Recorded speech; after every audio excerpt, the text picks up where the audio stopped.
Bonjour à tous et aujourd'hui j'ai l'honneur et le plaisir de recevoir en présentiel, donc ici avec moi à Ajaccio, Marie-Lise Labonté et Jérôme Angier. Alors vous avez fait un livre qui s'appelle Accompagnement d'âme, oui. Et ça va être un petit peu le fil rouge, le fil conducteur de notre échange. Alors ce que je dois vous dire, c'est que quand j'ai commencé à lire Accompagnement d'âme, quand je l'ai reçu, et au début, je me suis dit, bon, c'est un livre sur les passeurs d'âme. On va commencer à la mort de la personne et puis l'accompagnement dans la lumière. Alors effectivement, ça fait partie d'un chapitre de ce livre, mais ce n'est pas que ça. Alors, qui va prendre la parole au début pour nous dire de quoi il s'agit ? Jérôme. Oh non, honneur aux dames. Marie-Lise, à toi. Ah bon, mais merci. C'est un livre qui a été reçu en transmission par mon canal à moi, c'est-à-dire ma personne, et qui a été retranscrit, tous les enregistrements ont été retranscrits et réécrits par Jérôme. Alors, c'est un livre qui parle à quelque part de la vie, hein, de notre passage sur Terre, les difficultés qu'on peut rencontrer, comment faire face à certaines épreuves, comment nous pouvons évoluer en tant qu'âme incarnée. Et finalement, c'est comme si ça retrace notre première inspiration, c'est-à-dire on est en inspirant. Le bébé est obligé de prendre l'air. Et quand on meurt sur l'expire. C'est ce qu'on appelle le souffle, le dernier souffle. Et c'est comme si le livre retrace un peu toutes nos différentes naissances que nous pouvons vivre dans cette incarnation. Pas juste naître une fois physiquement, mais il y a plusieurs étapes qui nous attendent en tant qu'âme incarnée dans cette incarnation, jusqu'à l'ultime passage. Alors, je comprends ta surprise parce que quand on regarde le titre, c'est l'accompagnement de l'âme dans son passage aussi, sur Terre. Donc, comment nous accompagner en tant qu'âme et comment on peut accompagner nos amis en tant qu'âme aussi, ou nos patients, ça dépend du travail, enfin peu importe. Comment on peut s'auto-accompagner, accompagner les autres, et puis après ça, l'ultime passage. Ton rôle, Jérôme, alors, dans ce livre ? Alors, c'est toujours à peu près le même rôle. C'est que moi, j'ai la chance depuis les années 2000. Marie-Lise est une très ancienne médium. Dès les années 85, elle a commencé à donner des informations colossales. Et il y a tellement eu d'informations entre les années 90 et les années 2000 que ça n'a pas été géré. À partir des années 2000, j'ai commencé à essayer de sortir des livres, dont des livres comme ça, Famille d'âme et Accompagnement d'âme, c'était par la suite. Donc moi ce que je fais, c'est que là, les transmissions cherchent à aider l'humanité à un moment où on rencontrait les débuts des cyclones, des catastrophes, et donc du coup il y avait beaucoup de gens qui mouraient en masse, et là, comme eux, ils s'alignent un petit peu sur les événements planétaires. Dans les années 2005, ils ont discerné que il y avait beaucoup de personnes qui mouraient mal, qui ne savaient pas comment mourir et qui restaient un petit peu abandonnées de tous. Ils voulaient donner un outil, comme si on pouvait être des sages-femmes, à la fois pour aider l'évolution planétaire et aider aussi les personnes qui partent pendant ces périodes. Ce qui est important, c'est que là où ils nous ramènent, puisque les transmissions de Marie-Lise disaient qu'elles avaient déjà enseigné à différentes époques de la vie de l'humanité, en Égypte, en Atlante, etc., ils reviennent toujours pour donner un message qui est toujours le même, aider l'évolution planétaire, comment on peut aider ces systèmes, et ça c'est très important. Et moi qui ai beaucoup travaillé en Inde, ce que je me suis rendu compte, c'est que en Occident, on a complètement oublié le fait qu'on va mourir. Il y a quelque chose qui est comme acquis. Oui, et c'est surprenant parce que on a comme acquis, comme ils disent dans le livre, que demain on va respirer encore. Et ça, effectivement, il y a des traditions en Amérique latine ou en Inde, où très très vite, l'enfant sait qu'il ne va pas durer nécessairement, qu'il va devoir s'occuper de ses parents, et des passages initiatiques très importants. Le fait qu'on occulte ça fait que c'est très difficile d'accompagner les gens à la mort, parce qu'ils n'ont pas fait un travail suffisant dans leur vie pour mourir déjà à d'autres dimensions. C'était une volonté de ta part de faire ce livre, ou alors on t'a un peu embêté pour... Est-ce que là-haut ils t'ont dit, c'était... comment s'appelle la personne que tu canalises La mère. Ah, la mère, voilà. Non, c'est-à-dire que moi, en tant que psy, j'ai accompagné beaucoup de gens dans le passage. D'accord. Et quand j'ai développé le processus de médiumnité, eux, dans leur langage, reconnaissaient l'importance d'un enseignement sur la mort. Mais la mort et la vie, je veux dire, la vie et la mort, c'est le même fil conducteur. Et pour beaucoup de gens, quand la mort arrive, la vie s'arrête, ce qui est faux. C'est-à-dire qu'il y a une autre vie qui nous attend. Alors, j'imagine qu'ils ont aussi été inspirés de ce qu'il y avait dans mon cerveau et de ce que j'avais déjà pratiqué en tant que psy dans l'accompagnement de mes patients dans la mort. Donc, ça m'est... C'est pas comme... Aux surprises, c'est comme quelque chose qui fait quand même partie aussi de mon action sur Terre. Alors, tu parles de transition, en fait, c'est les transitions, de différentes transitions au cours de sa vie. Oui. Alors, en quoi toutes ces transitions, elles sont importantes pour l'âme? Wow, c'est une excellente question, ça. Je pose toujours des bonnes questions. Non, mais c'est vrai, tu veux, vas-y, Jérôme. Si tu veux répondre, je sais, mais de façon courte, mais moi je regarde dans mon passé à quel point à des périodes précises j'ai été impacté, soit mal compris, incompris, soit ne comprenant pas le sens de ma vie, etc. Donc il y a quelque chose dans ces transitions qui peut être très très mal vécu, on le voit autour de nous.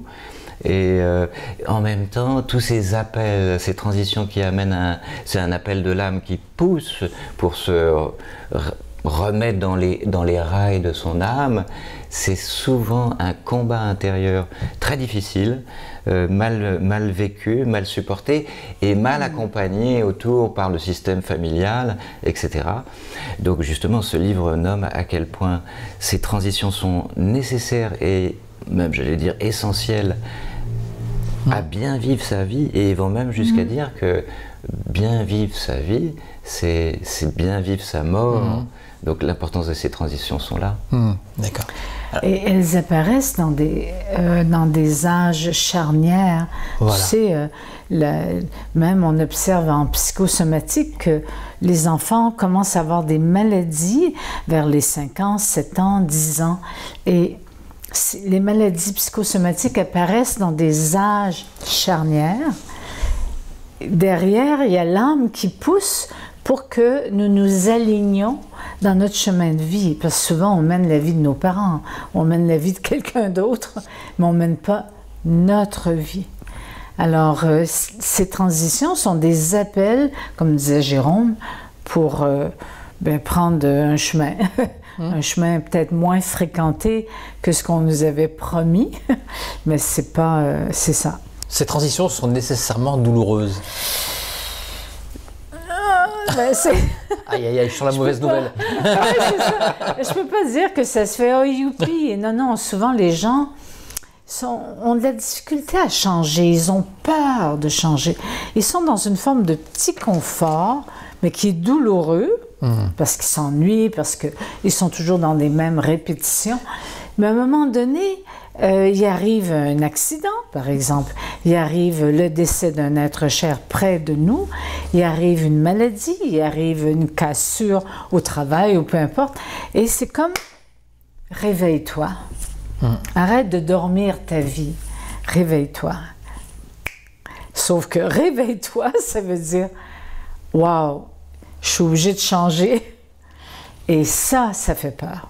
C'est là où il y a plus la douleur. C'est sûr qu'il y a des symptômes qui apparaissent, des signes Mais je veux dire, de là à faire le pas, il y a de la résistance. Et les gens ont la tête dure. Même c'est les bleus. Hein. Elle est très dure, la mienne. Moi, je l'ai eu dure aussi. Et pourtant, elle est blonde. Alors, qui c'est qui nous guide comme ça, Est-ce que c'est notre âme? Est-ce que c'est quelqu'un d'autre là-haut qui a un pouvoir sur... je dis un pouvoir, mais on s'est compris, sur le physique. Qui c'est? Alors, ce qui est important, c'est se dire qu'on est toujours accompagné. Les dimensions de notre âme qui sont bien là dans le corps, parce que quelquefois on propose aux enseignements, on leur dit mais où est mon âme? Elle dit mais vous y êtes, l'âme c'est vous. Et donc certaines parties de cette âme sont attachées en relation avec toutes les dimensions physiques, d'autres parties sont dans les plans intemporels et nous guident. Donc nous sommes guidés par une partie de notre âme et une autre partie de notre âme peut se perdre dans l'incarnation. Les Indiens disent l'âme se perd dans les plexus, les chakras. Elle s'identifie par exemple à ses émotions, à ses désirs, à ses envies, etc. Mais d'autres centres sont en relation avec des dimensions de l'âme plus vastes. Donc l'âme tente d'observer l'évolution à un niveau et le vit dans un autre niveau. Si mon âme s'identifie complètement à ma personnalité, dans ma partie terrestre, je peux me perdre. Ouais. Je perds de vue mes objectifs, c'est quoi ma mission d'âme? Et donc du coup, de temps en temps, l'âme observe et dit « Ah !» Donc, il parle de maturité et de naissance, naissance physique. On a la naissance physique grâce à nos parents, et la naissance psychique peut être beaucoup plus tardive. Et après, il y aurait donc cette naissance spirituelle. Donc, la naissance psychique, c'est important pour nous tous. On ne sait pas à quel âge ça va commencer. Il y en a qui naissent psychiquement à 40 ans, à 50 ans, et d'autres c'est à 18 ans. Il y a des gens très évolués qui à 18 ans sont déjà complètement sur leur chemin de vie. Donc ça dépend, mais la naissance psychique, c'est un petit peu quand on commence à s'occuper de sa blessure fondamentale. Donc là, je laisse Marie-Lise revenir là-dessus, c'est sa spécialité. Ce que j'aimerais ajouter, c'est qu'on a à l'intérieur de nous ce qu'on appelle une partie qui est intacte.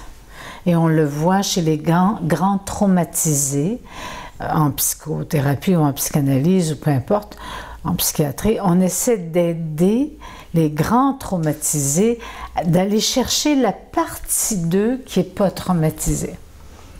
Et il existe en nous une partie intacte, une partie de nous qui sait, S-A-I-T, qui a comme une grande connaissance de tout ce qu'on est, même de notre passé, de notre présent, de notre futur, et qui nous parle. Sauf que on pourrait dire ces voix qui me parlent, ça peut faire peur, mais c'est une voix, une intuition profonde à l'intérieur de nous qui vient de notre inconscient, mais qui vient aussi de notre âme et qui sait très bien le chemin. Mais là, de là à l'écouter, à l'entendre, souvent c'est... L'identité, la personnalité de la personne, elle est plus forte que l'âme quand même. L'âme ne nous contraint pas. C'est-à-dire que non, l'âme, elle ne peut pas nous non, mais elle ne peut pas amener une pensée plus forte et changer la personnalité carrément de la personne, quoi. Non, c'est-à-dire que l'âme, à travers notre inconscient vers notre conscient, va nous envoyer des signes de jour, des signes de nuit, des rêves qui disent « Tu prends pas la bonne direction, ma fille. » Et là, les gens se réveillent, ils se disent « Oh mon Dieu, j'ai eu un mauvais rêve. » Ils ont peur, mais en même temps, nous le savons. C'est vraiment... Au fond de nous-mêmes, comme on dit. Moi, quand je me suis auto-guérie d'une maladie incurable, à un moment donné, j'ai décidé d'écouter ma voix qui savait et qui me guidait, qui me disait où aller. Mais c'est incroyable, ça. Mais je ne suis pas la seule. On est tous comme ça. On a tous une partie de nous qui sait. Qu'est-ce qu'il faut faire vraiment pour l'écouter, cette petite voix? Lâcher prise. Tout le monde me dit ça. Le lâcher prise, mais ça veut dire tellement de choses. Ouais. Non, c'est d'écouter les signes de la vie, les répétitions. Souvent, on se retrouve devant encore, je répète, encore cette souffrance. Oui, puis donc du coup, on sait qu'on a ces deux natures. Là, il parle beaucoup de la condition humaine. En tant qu'âme, on a accepté d'épouser la condition humaine. Donc d'accepter de vivre dans un certain niveau de souffrance, un certain niveau de difficulté, etc. Donc l'âme est très très vaste, très forte. Quand elle arrive dans cette dimension inconditionnelle, elle retrouve ici et elle se perd dans ce qu'on appelle la nature en forme. C'est quelque chose de très puissant, comme tu disais. Effectivement, en Inde, on parle beaucoup de la nature, la force de la nature. Il y a des lois de la nature et il y a les lois universelles.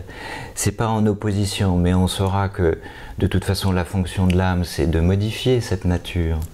Donc, l'oubli, on parle aussi de l'étincelle qui s'oublie dans la matière. Donc il y a toujours la ressource centrale, cette grande luminosité intérieure, et puis de toute façon j'allais dire que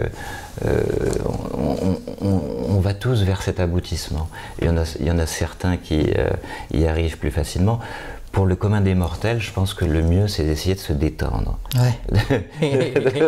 N'importe quelle pratique qui puisse amener une détente pour aller vers le détachement. Parce que si je suis toujours dans mon cerveau actif d'action, je ne vais pas pouvoir recevoir les ressources qui me sont données et qui sont là tout le temps.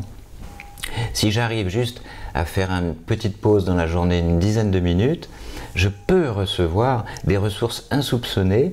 Et si j'ai la persévérance de me donner un petit temps, 10 minutes par jour pendant des mois, alors là, des miracles peuvent se passer. C'est d'écouter, écouter notre monde intérieur aussi. Il y a une phrase là que je cherchais, là, que vous avez dit dans le livre, et que l'âme, elle est, que nous, on est fait pour évoluer. Voilà, l'âme est faite pour évoluer et pas pour être sympa avec notre personnalité, notre ego et notre voilà. Oui. J'ai les mots exacts qui sont quelque part enfouis dans ma feuille que je ne trouve pas. Oui. Mais voilà, c'est pas pour le fun quoi. Quand on fait une demande, si on fait une demande à l'univers pour quelque chose de bassement matériel, pour voilà, est-ce qu'on est entendu alors que ça correspond pas peut-être à ce que l'on a demandé à notre âme pour pouvoir évoluer? En tout cas, je suis tordu. Hein. Non, parce que au contraire, je trouve que tu mets en avant nos deux tendances, c'est-à-dire la tendance des biens matériels, des recherches des plaisirs et des désirs. Ça fait partie de la personnalité et on voit bien que quand même ça a ses limites. J'ai beau avoir un joli yacht, une belle maison en Corse, il y a quelque chose qui manque et ça donne pas le bonheur. De l'autre côté, quand même, on ne demande pas un dénuement, parce qu'à un moment, il y avait des gens qui disaient « Ah, comme toi, tu es spirituel, donc tu vis dans la pauvreté, tous tes séminaires sont gratos, etc. » Pas nécessairement. On peut être dans l'abondance financière et matérielle et être dans la joie, l'amour et dans la plénitude de son âme. Ce qui est important, c'est justement ce mot « plénitude ». Parce que si je fais une méditation, une bonne respiration, je me remplis de moi-même. Dans ce livre, ils disent « Aimez-vous vous-même » et surtout, vous avez en vous des dimensions qui sont en manque de vous-même. Donc si on part sur la base du manque, qu'il soit affectif ou autre, la représentation extérieure de ce manque est juste un miroir des manques que je peux avoir en moi-même. Donc, au lieu de chercher la belle voiture et la belle maison, là, il y a des dimensions intérieures qui ont soif de nous-mêmes. Écoutez, en accompagnant les mourants, j'ai tellement vu de personnes la veille de mourir qui réalisaient que toute l'accumulation de leurs biens ne donnaient pas la satisfaction intérieure. Ils avaient l'impression qu'ils n'avaient pas accompli leur vie, même s'ils l'avaient vécu leur vie. Mais ils n'étaient pas dans la reconnaissance, la gratitude, ils étaient dans le regret d'avoir tellement mis de temps sur l'accumulation des biens plutôt que de nourrir leur âme. Parce que quand tu t'en vas vers la fin, là, tu réalises que c'est le temps d'être aligné avec soi-même, parce que la mort peut faire peur, bien sûr. Moi, je parle pour des gens qui savent qu'ils vont mourir. Alors justement, quand la personne va mourir et qu'elle se trouve dans cet état-là de regret de sa vie, comment ça se passe? Est-ce que c'est compliqué après pour elle d'aller directement dans la lumière? Qu'est-ce qui va se passer? Elle va tourner un petit peu C'est-à-dire que, enfin, dans mon approche et notre approche dans l'accompagnement aux mourants, il y a des outils que j'ai pour aider les gens qui sont dans le regret. Donc, il y a tout un travail psychologique qui peut être fait, même juste s'ils sont plus capables de parler, ils entendent la voix, pour les aider à accepter finalement la vie qu'ils ont eue. Parce que nous sommes maîtres de notre vie. Hein. On a l'impression qu'on est esclave, mais... Oui, c'est ça. Les transmissions disent vous êtes à la source de votre souffrance. C'est un peu juste de remettre les pendules à l'heure. Bon, moi, je sais que je souffre dans une certaine mesure et je sais que je me mets dans des œillères, mais je ne suis pas dupe que, bon, il y a des niveaux écologiques. Si j'arrive pas tout de suite à l'extase et au nirvana, c'est que j'ai encore besoin de temps. Donc je m'accorde ce temps, c'est bien. Mais je ne peux pas m'identifier à ces souffrances. Donc, ce qu'il y a d'important, c'est ces points fixes sur lesquels on s'est fixé. C'est-à-dire, on dit au début de la vie, le point fixe c'est la famille. Mais ce point fixe qui est appelé la famille ou les amis, au bout d'un moment, quand on évolue, ce point fixe, il ne suit pas l'évolution de l'âme nécessairement. Peut-être que la famille ne suit pas sa propre évolution. C'est comment comprendre que tout ce qui s'est mis en place autour de nous a servi un temps mais doit à un moment disparaître, que tout est libre. Et donc du coup, moi j'ai beaucoup perdu matériellement. Et c'est un vrai challenge. Et les entités me disaient une fois, lorsque j'étais face à une séparation qui me bouleversait, ils disaient « N'ayez pas peur de tout perdre pour tout retrouver ». Sur le coup, quand on est en pleine souffrance, on entend ça, on dit « Mais de quoi vous me parlez ?» Mais n'ayez pas peur de tout perdre pour te retrouver. Mais c'était vrai. J'ai passé ce cap en disant bon, rassure-toi, rassure toutes les parties en toi qui ont peur, qui pensent qu'on va dans l'abîme et tout ça. Allez, c'est respirer au-dessus de l'eau, parce que là on se noie, et on se noie plein de fois dans sa vie. Si on accepte, ok, je bois c'est bon, j'accepte. Derrière, c'est incroyable l'énergie qui se libère. C'est-à-dire le fait de s'accrocher à des croyances, à des biens, à son épouse, à son compagnon, à ses enfants, de ne pas les laisser libres, tout ça, ça retient l'âme dans son dynamisme. Le fait de laisser aller tout le monde, ça ramène un potentiel d'énergie insoupçonnable. Et pour se laisser aller, il y a des méthodes. Je suppose que la méditation, elle sert aussi à se laisser aller, à faire le vide, à essayer de prendre un petit peu de recul par rapport aux choses. Oui. Ça c'est celle que je connais, mais est-ce qu'il y en a d'autres? La respiration, il y a des techniques de respiration qui t'amènent, ou même de chants, de voyelles, de mantras, enfin il y a plusieurs outils qui finalement t'amènent vers l'hémisphère droit du cerveau, où là, on lâche le gauche, qui est toujours l'analyse, les réflexions et tout ça, les peurs. Ça. Dans l'hémisphère droit du cerveau, donc par différents outils, on arrive à prendre une distance. Et c'est là qu'on touche à la partie intacte de nous. Prendre une distance avec la partie de nous qui panique, qui est blessée, qui se sent abandonnée par Dieu, la vie ou je ne sais pas quoi. Puis se retrouver dans un espace de paix intérieure, de plus grande neutralité, entre guillemets, et même de joie, où, waouh, je ne suis pas que mes pertes financières, par exemple. Je ne suis pas que la séparation avec mon compagnon ou la mort de quelqu'un d'être cher. Je suis beaucoup plus vaste que ça. Tout le monde n'y arrive pas, le problème. Il y a cette solution, soit on va vers justement arriver à se détacher de tout ça et gagner en plénitude, gagner en détachement, etc. C'est vrai. Mais pas il y tout en le a monde. qui s'enfoncent complètement. Est-ce qu'ils peuvent se raccrocher à une branche, ces personnes-là? Parce qu'une fois qu'on est vraiment au fond du trou, là c'est dur. Est-ce que ça peut faire partie d'une transition, d'aller si bas? Oui, moi je l'ai bien Au vécu, contraire. là, d'aller dans le fond de la piscine, puis de dire, ben, je suis pas sûre que je vais remonter. C'est une image, hein. Mais je remonte. Hein? Donc, je respire, je laisse aller la partie de moi noyée, entre guillemets, et je continue ma vie. Donc, souvent, nous sommes, enfin moi j'ai connu beaucoup de gens qui étaient dans l'impuissance par rapport à un changement, une transformation.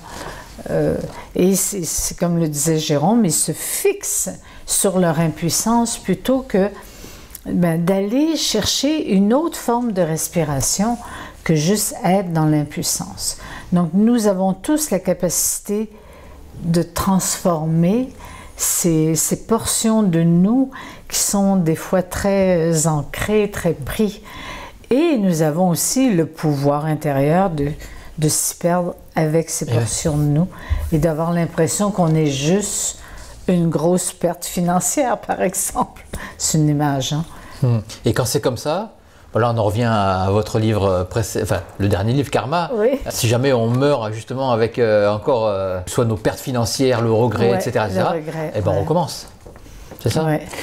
Ah, voilà. Oui, en fait, tout se touche parce que finalement, on parle toujours que d'une chose, c'est de l'incarnation, la vie de l'âme en incarnation. Donc le karma ou l'accompagnement d'âme, c'est un peu pareil. Ce que je voulais nommer, c'est il y a vraiment la magie existe. Philippe, tu en es conscient parce que toi aussi tu le vis. Donc les moments d'éveil, on en a tous les jours. Les moments d'extase, on en a tous les jours. Et les entités nous disent, vous pouvez trouver le moment d'éveil en vous brossant les dents le matin devant votre glace. Donc ça peut se faire comme ça. Notre difficulté, enfin pour le commun des mortels, c'est pas d'arriver dans des hauts niveaux de conscience ou des hauts mouvements vibratoires, parce que des fois on est dans la joie, dans une vraie joie, on ne sait pas d'où ça vient. Ouais. C'est là, c'est tout, c'est pas à cause de quelque chose. C'est la joie de l'âme qui nous tombe dessus, où on a des larmes parce que tout d'un coup, oh, c'est beau, on regarde un coucher de soleil, on dit oh, c'est beau la vie. C'est ça l'éveil. Ce qui est dur, c'est de l'intégrer dans le temps de notre corps physique, parce que en même temps qu'il y a l'éveil, dans notre conscience, il y a aussi le chagrin, la tristesse et tout ce qui n'est pas agi. Donc c'est juste cet équilibre entre oui, je suis ça et en même temps je m'occupe de l'autre partie. Et cet équilibre, c'est pas quelque chose de contradictoire, c'est toujours la même pièce, c'est toujours la même lumière. Une partie va éclairer un aspect qui se dévoile de façon écologique dans le temps. Je suis face à une colère à 40 ans, j'ai pas pu l'apercevoir à 20 ans. Ça veut pas dire que j'ai rien fait entre 20 et 40 ans. C'est-à-dire je suis prêt maintenant à 40 ans à observer cette colère. Après, je peux pas contrôler le processus. Bon, ma difficulté, c'est que j'aimerais bien contrôler tout ce qui m'arrive dans ma vie. Et ça, c'est... Non. Je comprends ça, je comprends. Ça c'est le disciple. Et celui-là, le mur est dur à abattre. C'est là que l'âme a des difficultés. C'est pour cette on reçoit des petites briques sur la tête. C'est ça, oui. Comme tu m'avais dit au dernier interview qu'on avait fait, les briques sur la tête. J'ai bien retenu. Hein. Oui.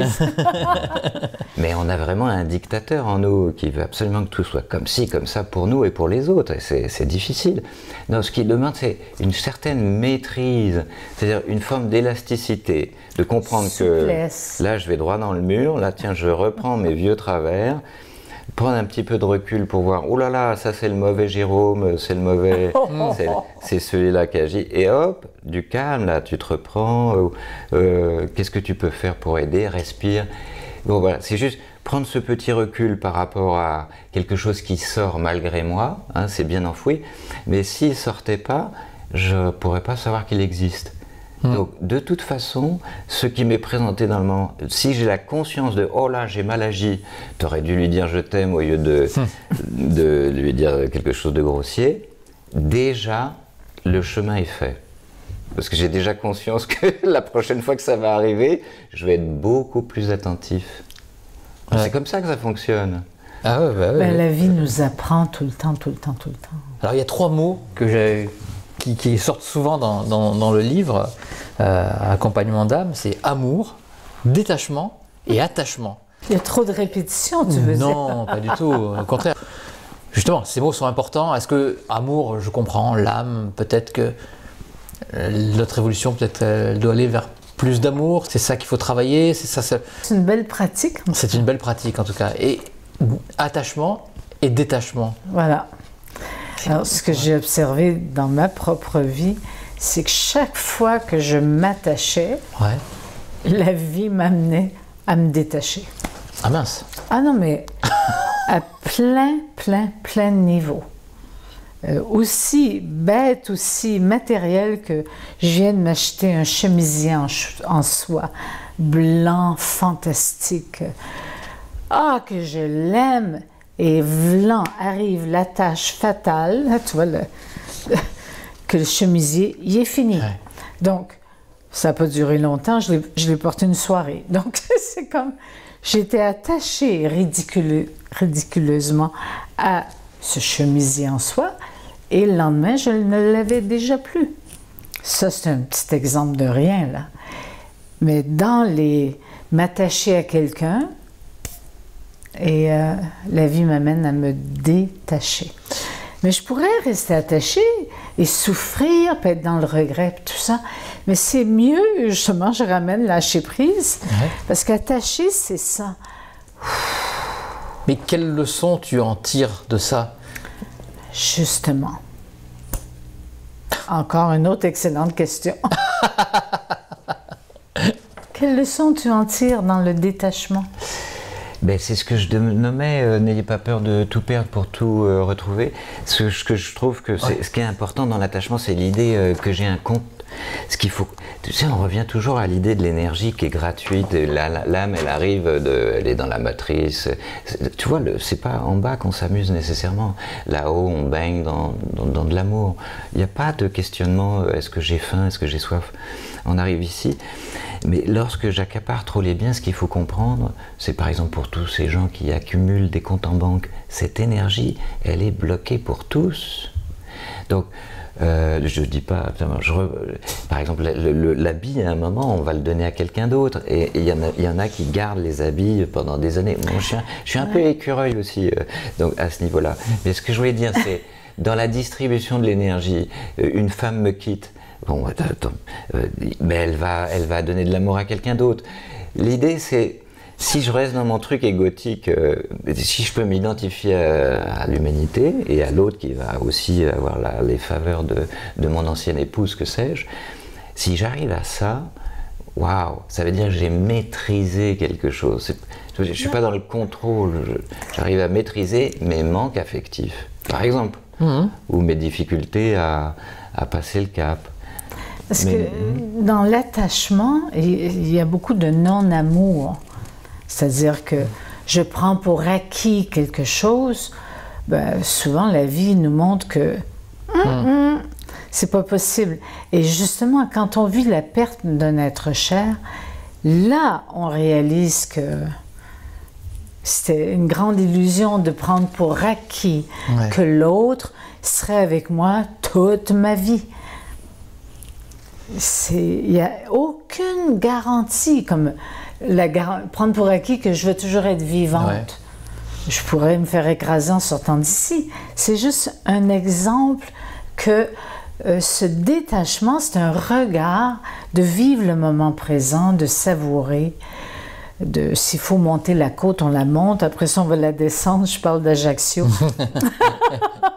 Ça a été dur. Oui, c'est dur.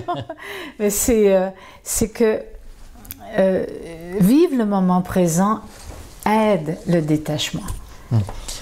C'est ça. Oui, c'est un petit peu comme chez les... Je crois que c'est les bouddhistes. Tout était éphémère. Voilà, faut pas s'attacher aux choses. Oui. Est-ce que de penser comme ça, est-ce que c'est pas un petit peu pas naturel? Voilà. Quand on descend sur Terre, quand on s'incarne, est-ce que ça ne fait pas partie des règles de l'incarnation de croire que tout va durer? On le voit chez l'enfant, ça. L'enfant à 3 ans est dans sa toute-puissance. Tu es mon papa et tu es à moi, puis ça c'est mon objet. Tu sais, il y a dans cette relation. Et donc, des fois, on grandit toujours avec ce sentiment que tout m'appartient. Quelle illusion extraordinaire! Parce que on ne s'est jamais questionné, ou si jamais l'objet que je pensais qui m'appartenait se casse, et bien là, je vais aller vite m'en acheter un autre. Tu vois, parce qu'on est dans cette énergie de la matière et c'est naturel, mais à un moment donné, quand on évolue, là, la vie nous enseigne autre chose, même notre inconscient nous enseigne autre chose. Et c'est dans la dernière transition, au moment de la mort, qu'on s'aperçoit de tout ça, souvent. Oh mon Dieu, oui. Mais aussi dans ces crises existentielles, tu sais, cette crise de la quarantaine dont on parle, mais il y en a la crise de la vingtaine aussi, c'est dramatique. La cinquantaine.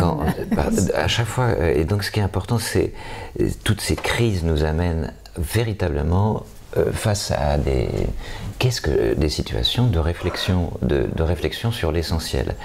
Alors qu'est-ce qui se passe? Parce que du coup, on ne parle pas des dimensions énergétiques. N'oublions pas qu'on est moitié dans la condition humaine et moitié dans la condition céleste. Et que de tout temps, ces contradictions vont se présenter. Donc il y a des forces qui nous attirent vers la Terre et sur laquelle on s'identifie, et d'autres forces qui vont nous attirer vers des dimensions justement pas attachées à la forme, sur des grands principes de qualité. Toutes les qualités d'âme, c'est celles qu'on tente d'exprimer dans sa vie. Au bout d'un moment, j'aurais bien aimé exprimer une qualité, j'ai jamais pu dire je t'aime par exemple à mon enfant, etc. J'ai jamais pu le dire, c'est resté bloqué dans ma gorge, j'en souffre. À 40 ans, tout ça finit par créer de la souffrance, de la matière dans les centres.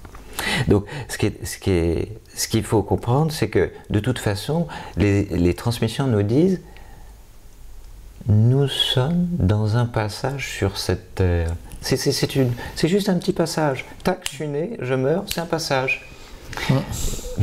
Et on pense, alors on revient après là où on habite, et là on fait que passer. Et c'est étonnant d'avoir la capacité de s'attacher à ce qui est éphémère, alors que c'est en contradiction avec, non, reviens à ta source. Donc c'est là que c'est drôle en même temps de se dire, on a la chance de vivre ça. Pouvoir se dire et garder en mémoire que c'est juste un passage, que ça commence et ça se termine très très vite, et qu'est-ce que je fais entre-temps pour me débarrasser de tout ce qui pollue ma vie et qui m'empêche de vivre qui je suis. Donc les crises existentielles sont là, et ça se passe un petit peu de façon énergétique malgré nous.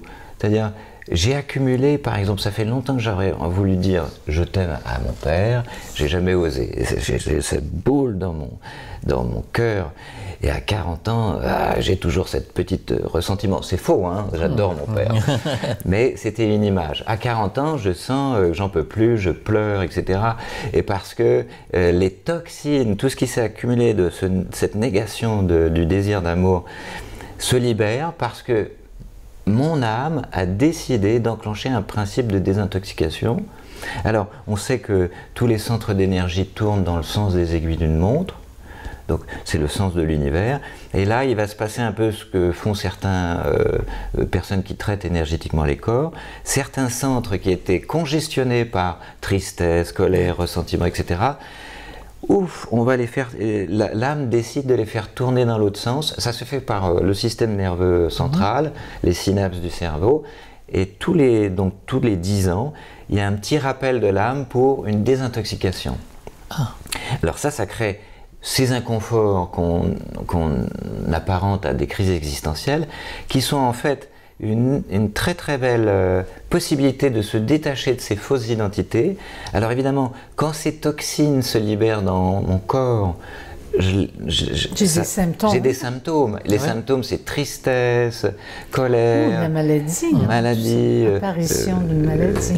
Et ça se passe dans ces crises existentielles. Après, j'ai le choix de dire ok, je laisse aller puisque la toxine n'est plus retenue, elle passe en surface, ou de dire non, je m'accroche, et donc c'est reparti pour 10 ans. Je réenferme ces toxines dans mon corps. Quand on ne sait pas à quoi sont dues ces toxines, ces remontées de toxines, c'est compliqué, on va laisser aller la maladie, non? Ben, c'est que si la maladie s'installe dans le corps, c'est qu'elle est installée ailleurs avant d'aboutir dans on appelle ça le point zéro, là, le corps. C'est le dernier endroit où la maladie s'installe. Par exemple, moi j'ai souffert d'une maladie incurable qui atteignait mon corps physique. Puis quand je me suis guérie, j'ai libéré le corps physique, puis après j'ai eu à libérer la maladie émotionnelle, puis après mentale aussi. Tu avais pris conscience avant, enfin pendant la maladie, de la cause de ta maladie? Non. C'est-à-dire que je travaillais avec un psychiatre, parce que c'est une maladie reconnue psychosomatique, et puis je prenais conscience que ma perception de mon enfance était très triste. Et qu'à quelque part, ça avait atteint beaucoup l'image que j'avais de moi-même. Donc, je me sentais nulle, inadéquate, laide, tout. Et c'était incroyable. Donc, je prenais conscience, mais je ne le libérais pas encore. Donc, des fois, c'est bon d'en prendre conscience, mais Donc, il a fallu que je libère ce que je viens de dire physiquement. Parce que la maladie, elle m'avait atteint jusque dans le corps physique. Est-ce que ça s'est fait rapidement après cette rémission, quoi? Enfin, j'appellerais pas ça une rémission, hein, c'est une guérison. Une guérison, carrément. Est-ce que ça a duré très longtemps? 4 ans, ça m'a pris 4 ans. Donc pendant 4 ans, tu étais concentré aussi pour... Dévouée à me... Écoute, quand pendant 5 ans, tu souffres le martyre, crois-moi que tu es contente, qu'au bout d'un an, tu as moins de souffrance. Oui, tu sentais que tu allais vers le mieux à chaque fois. Oui, je sentais, oui. Et que tu étais sur le bon chemin, en fait. Sinon, je serais restée au point où je serais allée en chaise roulante, finalement, plutôt que de marcher. Alors, mais tu sais, 4 ans, c'est rien quand on pense que cette maladie, elle a commencé dans mon enfance. J'ai eu des premiers symptômes quand j'avais 13 ans. Donc, à 21 ans, j'ai eu le diagnostic, puis à 25 ans, j'ai commencé mon processus de guérison. Est-ce que vous avez, voilà, je pars un petit peu ailleurs, mais est-ce que vous avez des souvenirs, parce que tout à l'heure tu en parlais, de ce qu'était votre vie avant votre incarnation? Mais le temps n'existe pas là. Ou est-ce que cette question-là, il n'y a pas de temps linéaire là? Vas-y. Tu veux dire, comme tu me poses la question comme quelle est ma dernière vie? Si je me souviens de ma dernière vie? Non, avant l'incarnation, quand il n'y a pas de temps justement, quand le temps n'existe pas, et quand on se décide de s'incarner, sa mission de vie, quand on a signé les papiers, on va travailler avec telle personne, je vais te rencontrer à 20 ans, je vais te rencontrer à 50 ans, etc. Je te laisse répondre à ça. Pas nécessairement, mais justement, ça fait partie de la méthode d'intégration mémorielle où on propose aux gens d'aller revenir vers le moment du choix d'incarnation. Alors, je pense pas que ça soit... Enfin, moi, je l'ai vécu, et les élèves le vivent aussi, mais c'est pas nécessairement pareil pour tout le monde, parce que l'inconscient nous parle de façon différente. Mais souvent, les gens voient le climat, sentent les situations, ça peut passer par tous les sens. Oui, ça y est, j'ai compris que j'étais venu pour ça. Oui, je vois que la Terre c'est là, il voit une grosse boule bleue, mais ça peut ne pas être complètement les images réelles. Tout passe par l'inconscient, c'est l'inconscient qui va décider comment tu vas recevoir l'information. Moi, mais tous mes élèves qui vivent par exemple l'harmonisation énergétique, pour peu qu'on vive de fortes transmutations ou de forte élévation vibratoire, ces gens-là amènent le ciel sur la terre. C'est-à-dire, tout d'un coup, ils sont dans une paix, un amour. On est là, on se regarde, on se reconnaît plus, on a des yeux d'enfant, on se regarde comme le si on venait de naître. Et donc, c'est très proche, en fait, tout ça. C'est juste... Est-ce qu'on peut ramener un peu de cette énergie ici de temps en temps? C'est vraiment que ça. Et après, il y en a qui baignent là-dedans, donc il n'y a vraiment plus de séparation entre là-haut et ici. C'est juste qu'ils amènent ces énergies de bien-être, de confort, d'harmonie ici. Et je ne pense pas que ça soit... Je pense que c'est un cadeau d'être ici. Ouais. On ne s'en rend pas bien compte. Il n'y a pas de la place pour tout le monde. Les places sont chères. Je pense. Et, Tu la loues, ta place, en plus. Et en plus, on est juste en location ici. Ouais. Imagine, on me dit, vous avez juste loué un véhicule, alors il faut remercier. Dans le corps d'un homme, dans le corps d'une femme, ça nous sert à quelque chose. Parlons un peu de ce qui se passe en ce moment, parce que dans le livre, la mère parle à un moment de l'époque, je crois que c'est en 2008, elle parle de grands changements. Je t'avoue que je n'ai même pas regardé la date du livre au début, et puis j'ai vu 2008, ah bon. Et ça parle de changements, de trucs qui vont être compliqués, des trucs qui vont être Oui. qu'on va devoir passer. Avec le recul maintenant, Justement. Je peux le dire Oui, parce que oui, je l'ai oui, relu. oui. Ouais. Sur On 500, s'en parlait ce une midi. évolution sur 500 ans, hein, t'as le temps, hein, 2508, donc tu reviendras. voilà, c'est ça. On va revenir. On reviendra. On Hein. reviendra, oui. N'empêche qu'on en parlait ce midi, on relisait ce passage, puis on se disait, waouh, Eh oui. on est encore dedans, tu sais, on est vraiment Ah bah oui, oui. encore plus dedans, parce qu'il y a plus de violence maintenant affichée qu'il y en avait il y a quelques années. Ouais. Ça sort, on dirait qu'il y a vraiment quelque chose qui sort là. Est-ce que c'est dû au changement de fréquence de la Terre? Je crois que vous en parlez aussi Oui. dans le livre. Est-ce qu'il y a la Terre évolue en même temps que nous? C'est ça. C'est ça. Et puis bon, en 2012, on nommait cette date, on le connaissait, cette date, les Indiens le connaissaient depuis longtemps, comme les transmissions disent que c'est la fin de l'esclavage de l'humanité. C'est-à-dire, on est sous une forme d'esclavage de nous-mêmes par rapport au mental. On a chez nous un mental dictateur. C'est représenté, tout ce qui est représenté dans l'être humain est représenté sur la planète. Donc il y a des dictateurs dans des pays, mais il y a des dictateurs en moi, très très puissants, qui me disent il faut que tu fasses ci, il faut que tu fasses ça, t'as pas le droit à ci, t'as pas le droit à ça, j'ai pas le droit au bonheur, j'ai pas le droit à l'amour. Donc ça, il faut comprendre que c'est ça qu'on cherche à pacifier. C'est cette autorité intérieure identifiée sur le mental concret avec la peur de l'inconnu et tout ça, et de l'autre côté c'est je suis une âme qui vit dans l'amour, la plénitude et l'abondance, et laisse-moi la place s'il te plaît. et donc pendant cette grande transition où il y a une accélération du taux vibratoire planétaire, tous ceux, c'est un peu comme au moment des pleines lunes, tous ceux qui sont objectivés dans une direction, ça va s'exacerber, et tous ceux qui sont vers une autre, ça va s'exacerber. Donc c'est peut-être qu'il va y avoir des gens qui vont vraiment découvrir plus facilement la paix, l'amour et l'harmonie, puis ceux qui veulent pas, qui veulent continuer à alimenter la paix, la peur et la haine, ça va pas aller mieux pour eux. Et peut-être qu'il y en a qui veulent quitter la planète Et aussi, il y en a aussi parce qui veulent qu'ils en ont quitter. marre. Ouais. Bien sûr. Tout est une question de choix et de libre arbitre. Ce qui est bien, c'est de reconnaître à quel point il n'y a pas de jugement dans l'au-delà. Tu as le même potentiel, tout le monde a le même potentiel, personne n'est plus fort ou plus ceci que quelqu'un d'autre. Il y en a qui sont en avance, il y en a qui dirigent leur énergie par là, et tu es libre. Et ça, c'est extraordinaire, les gens ont du mal à le comprendre. Ouais, on n'a pas conscience qu'on est libre, on n'est pas conscient aussi du pouvoir créateur. Est-ce que vous avez une recette miracle pour leur dire vous êtes libre, vous êtes créateur, vous pouvez faire ce que vous voulez? Parce que j'ai l'impression aussi que les gens sont souvent hypnotisés, surtout en ce moment. Oui, Hypnotisé par quoi? tous les Par tout ce qui se médias, passe, les médias, Mon toutes Dieu. les etc. informations. Et puis tout le monde accepte beaucoup de choses, que ce soit dans tous les domaines. Ils se laissent faire, voilà. Ils se laissent faire et ils sont fatalistes. Ah ça, oui. Est-ce qu'il y a un remède à ça? Ben, moi, je dis souvent aux gens, réveillez-vous. Voilà. La brique dans la tête. Non, et dans le sens que la brique dans...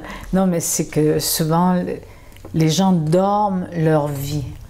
Ils se laissent aller, ils ne se questionnent pas. Ils vont critiquer, ils vont souffrir, ils vont subir comme des victimes. Et c'est là où je dis, réveillez-vous. On peut cesser d'être victime. Est-ce que tu crois que ça va en s'empirant ou en s'améliorant, cette histoire? Je sais Mais pas. en réalité, je pense que tout peut changer. comme ça. Ouais. Et comme les plus grands criminels retrouvent, ils deviennent des saints en prison et tout d'un coup ils se mettent à devenir des... Et ils ont de la gratitude et tout ça, donc on ne peut pas prendre pour acquis, tout peut changer comme ça. Simplement, regardons qu'on joue au yo-yo dans notre vie, c'est-à-dire, il parle là-dedans des dimensions de conscience. Sur la planète, il y a 7 dimensions de conscience. On vit dans un immeuble. Les gens qui sont dans ces immeubles habitent dans différents plans de conscience et on peut habiter sur la même planète, dans le même immeuble, sans jamais côtoyer nos voisins du dessus ou nos voisins du haut. Et donc les transmissions donnaient une idée comme ça. On regarde tous la même télévision. On est assis sur un canapé. Il y en a un qui est dans le 3e niveau de conscience, l'autre dans le 4e et l'autre dans le 5e. Et on regarde l'émission de télé en face de nous. Et à la télé, ils nous annoncent qu'un adolescent est mort des sévices parentales. Comment est-ce qu'on réagit? Comment réagit celui qui est dans la 3e, la 4e et la 5e? Par exemple, celui qui est dans la 3e, c'est le coma terrestre, métro boulot dodo. Il va regarder ça, il va dire, peut-être, va accuser les parents. Ils ont pas fait. Qu'est-ce que c'est? Mettez-les en prison, la loi du talion. Tu vois ce que je veux dire? La 2e, c'est plus encore pire, mais la 3e, c'est un peu comme ça. 3e dimension. 3e dimension de conscience. Celui qui est dans la 4e dimension va avoir un peu d'empathie. Il va dire, oh le pauvre, il a dû souffrir beaucoup, etc. Et celui qui est dans la 5e dimension de conscience, ici et maintenant, en même temps que les autres, va tout de suite aider, à distance. Il va se mettre à méditer, à penser à l'âme de ce pauvre enfant qui vient de partir, il va essayer de le soutenir. Et aussi etc. aux parents. Je veux dire, et les parents aussi. Parce que les entités nous disent, attention, si vous êtes là pour accuser celui qui a fait du tort, vous n'aidez pas du tout. Vous renversez, vous créez rien de nouveau. C'est aider aussi les parents, ceux qui ont... Parce qu'on ne sait pas, on ne connaît pas les tenants et les aboutissements sur le fil. Peut-être qu'eux aussi ont été victimes dans d'autres vies. Donc dans cette incompréhension de ne pas savoir, l'accompagnement est important et on revient vers le livre. Tout ce livre, ça a été proposé pour donner une ressource aux gens à la fois de s'aider eux-mêmes dans les phases de transition, c'est-à-dire qu'est-ce qui se passe dans ma vie, on peut aller voir un psychologue, on peut se faire aider par des amis, mais en même temps, en sachant un peu ce qui se passe, tout d'un coup, je suis plus à l'écoute de moi, comment je peux essayer de gérer ces situations. On arrive à connaître toi-même. Oui, bien sûr. C'est pas en laissant les autres s'il vous plaît, tentez de me connaître, mais moi je ferai aucun effort pour comprendre qui je suis. Non, ça fonctionne pas comme ça. Voilà, et la 2e partie du livre, et ça c'est très important, c'était d'aider les gens comme vous et moi qui n'ont pas de vocation. C'est pas une formation de 2 années extrêmement trapue pour aider les mourants, mais c'est de savoir de tout temps. Moi, par exemple, j'ai jamais eu vraiment à accompagner des mourants jusqu'à ces dernières années. Et puis je me suis rendu compte que j'étais un novice et que j'y connais rien. Et puis ça peut faire peur aux gens. Et la peur que ses parents meurent. Comment je pourrais aider ceci et cela. C'est un miroir quand même. Ouais. C'est un miroir même par rapport à nous, par rapport à nos parents, par rapport à... Oui, ça peut faire peur, effectivement. Il y a plein de gens qui viennent suivre le séminaire qu'on donne à tous les ans, qui s'appelle l'accompagnement d'âme. Et les gens viennent à ce séminaire pour apprendre comment accompagner leurs amis ou peut-être leurs parents, parce qu'ils sentent que c'est des choses qui peuvent arriver plus vite qu'on le pense. J'ai vu que c'est très complet. En plus, il y a des protocoles, il parle de la prière aussi. Il y a plein de choses. D'ailleurs, le livre est très complet. Bravo à la mère. Voilà. Et dans la formation, Marie-Lise amène, en plus de ça, tous les aspects psychologiques, elle qui a accompagné des gens à l'hôpital, etc., sur la verbalisation, que les gens puissent verbaliser. Qu'est-ce que tu aurais aimé faire? Parce qu'il y a plein de gens qui n'ont pas pu réaliser leurs rêves. Ils sont là au chevet de leur lit. Comment on peut les aider? Oui. Ça doit être très dur même pour toi qui accompagne l'âme.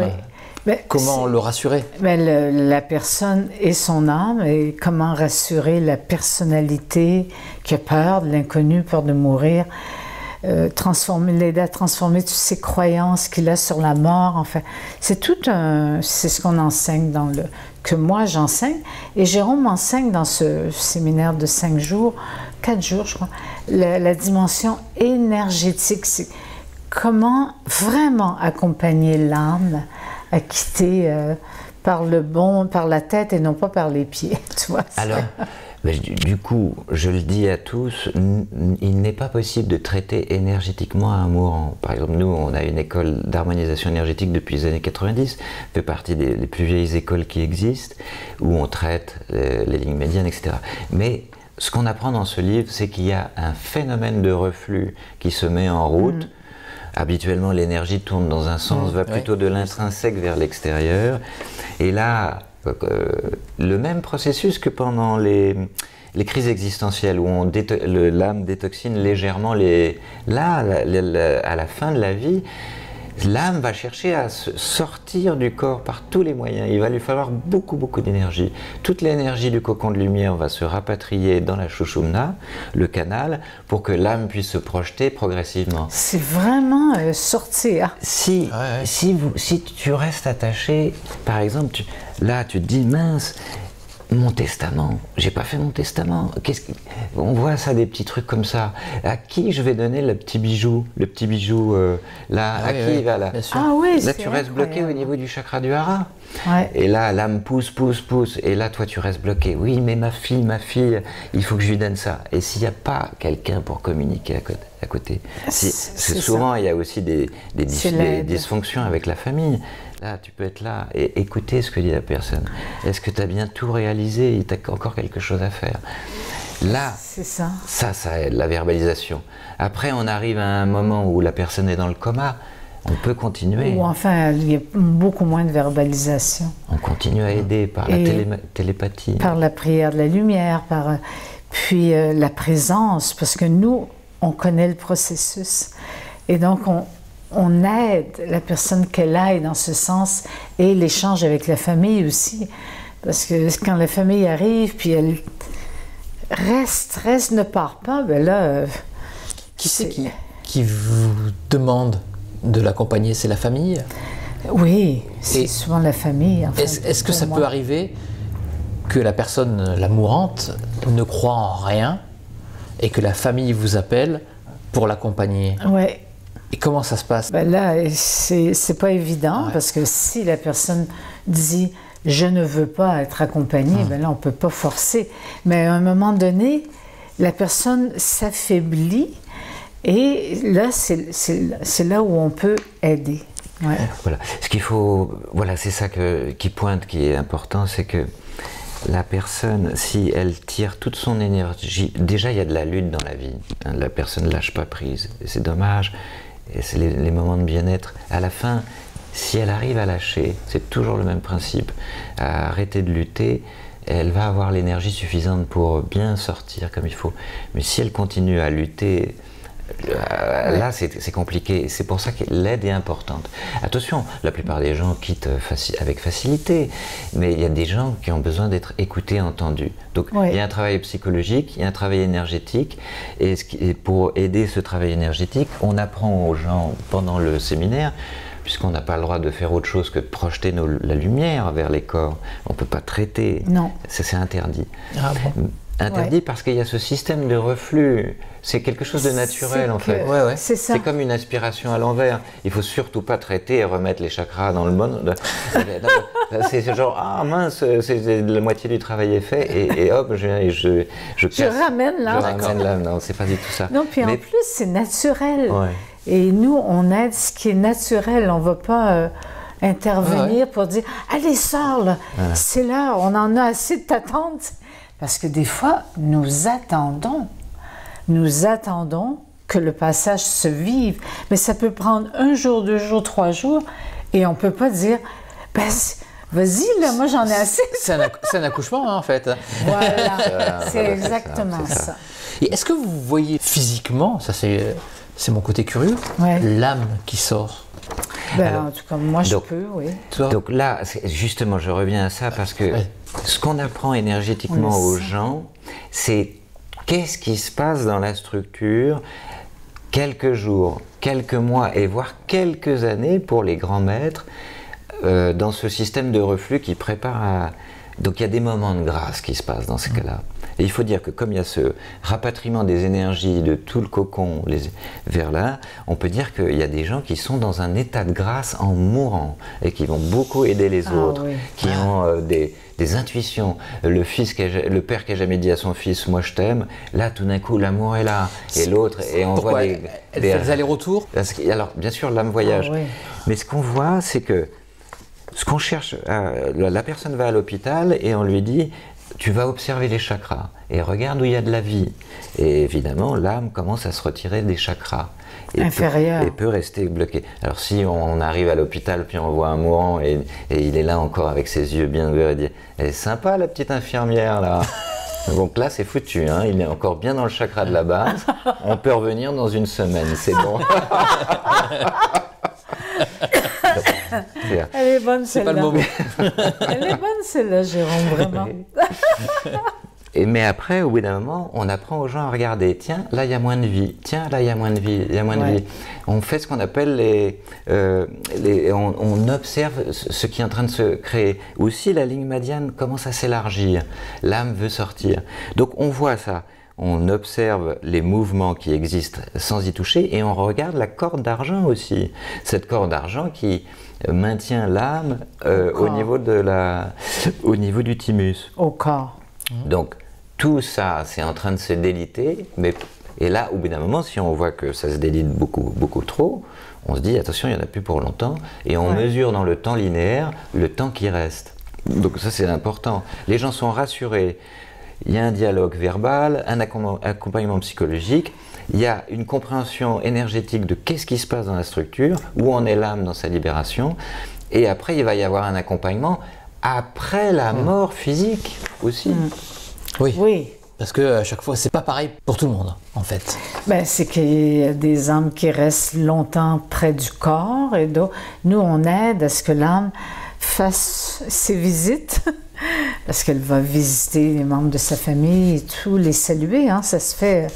C'est fou ce que les gens vivent de la famille. Après, ils disent « Ah, j'ai vu ma tante au pied de mon lit qui me saluait. » Puis « Ah oui, elle est morte. » Bon, donc, ce qui est important, c'est qu'on dit ne pas toucher au corps pendant 3 jours, mais là, c'est impossible. Avec les hôpitaux, puis avec tout ce qui est arrivé au niveau du virus, du COVID, ça a été...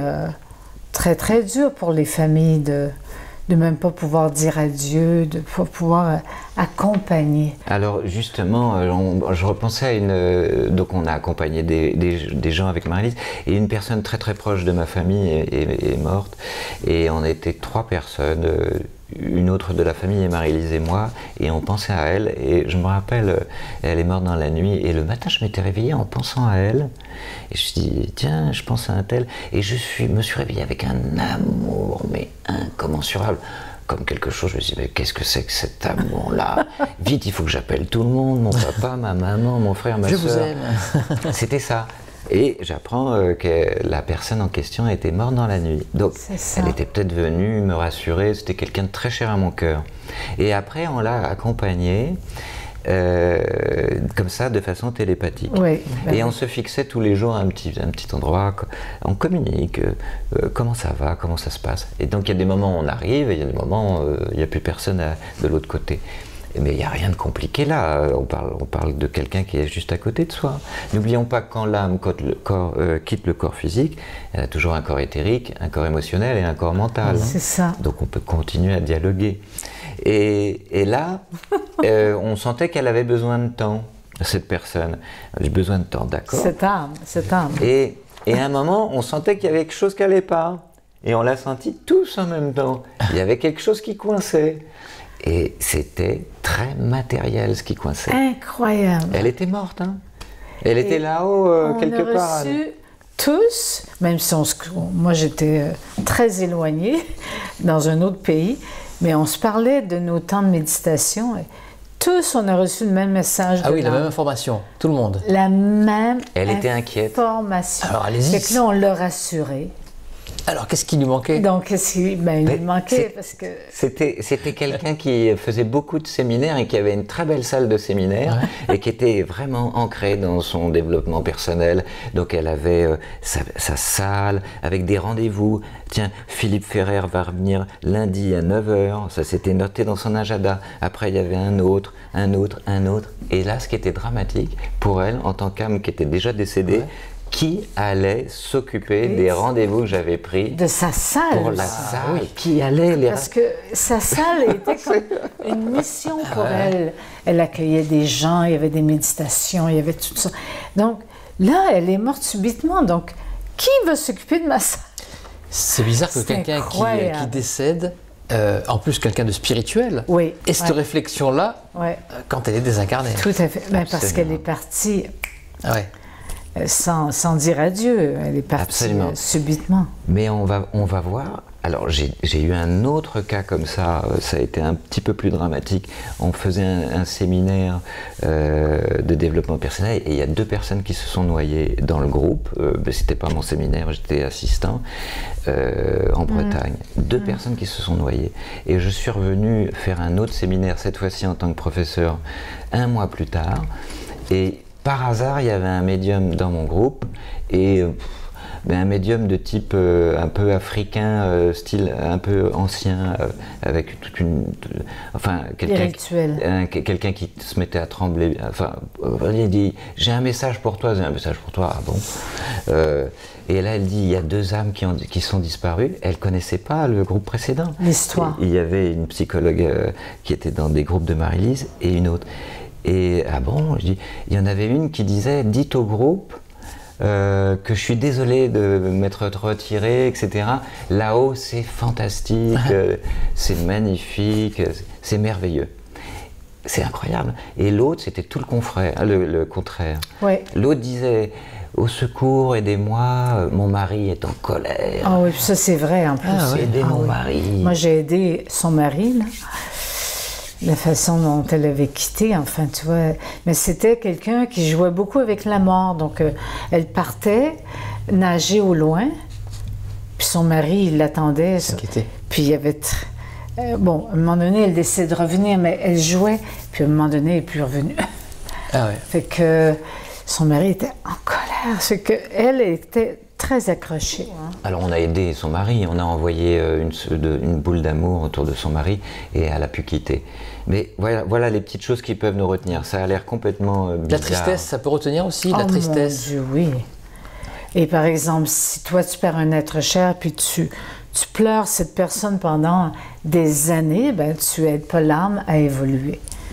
Donc, mais pourquoi? Parce que l'âme, pour nous, elle reste très proche. Oui. Oui. Puis ça, on en voit beaucoup, beaucoup. Oui, il y a aussi, il faut comprendre que, et bon, il n'y a pas, comme disent les transmissions de Marie-Lise et ce qu'on dit dans les formations, il n'y a pas de victime. Dans tous ces phénomènes, il n'y a pas de victime. Mais là, par exemple, on donnait une formation en République dominicaine. À l'époque, la personne est traitée et je vois qu'il y a quelque chose, une dimension un petit peu différente dans sa structure. Donc, je dis, est-ce qu'il y a quelqu'un, tu sens qu'il y a quelque chose dans ta structure? Et elle dit, oui, c'est mon enfant. Et c'était très naturel pour elle. Elle dit, ah bon, oui, elle avait perdu un enfant il y a un an à peu près. Pas un enfant, un fœtus, pardon. Ah, oui, d'accord. Excuse-moi. Et donc, elle continuait à communiquer avec l'âme, et ça la rassurait d'avoir ce lien avec l'âme, etc., etc. Et donc, pour elle, c'était naturel d'avoir cette communication. Et à un moment, je lui ai demandé si elle voulait bien laisser aller et en fait, ce qu'on s'est rendu compte, c'est que c'était un deuil pour elle, autant que de perdre un enfant dans le... Elle a mis 2-3 jours à pleurer. Et au bout de 3 jours, elle m'a dit, vas-y, c'est bien, libère-la, libère-moi. C'est ça, parce que finalement, elle ne faisait pas son deuil, cette femme, parce qu'elle restait toujours en communication, donc elle n'avait jamais vécu la sensation de laisser aller l'autre. C'est quelque chose, c'est sûr. Est-ce que vous voulez rajouter quelque chose sur cet accompagnement d'âme? J'allais te dire, moi je trouve qu'on en a pas mal dit. Ah oui, on a beaucoup.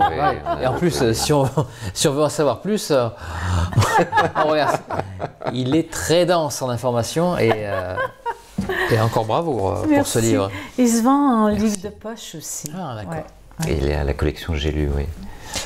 Eh bien, merci. merci beaucoup Marie-Lise, merci Jérôme. Et puis peut-être à une prochaine fois, et peut-être au Canada, ça serait bien. Ou en République dominicaine. Ou en République dominicaine. Oh, t'es bienvenue. Ah, ben, j'espère bien. Merci. Alors à très vite. Merci de ton invitation. beaucoup. Merci. Merci.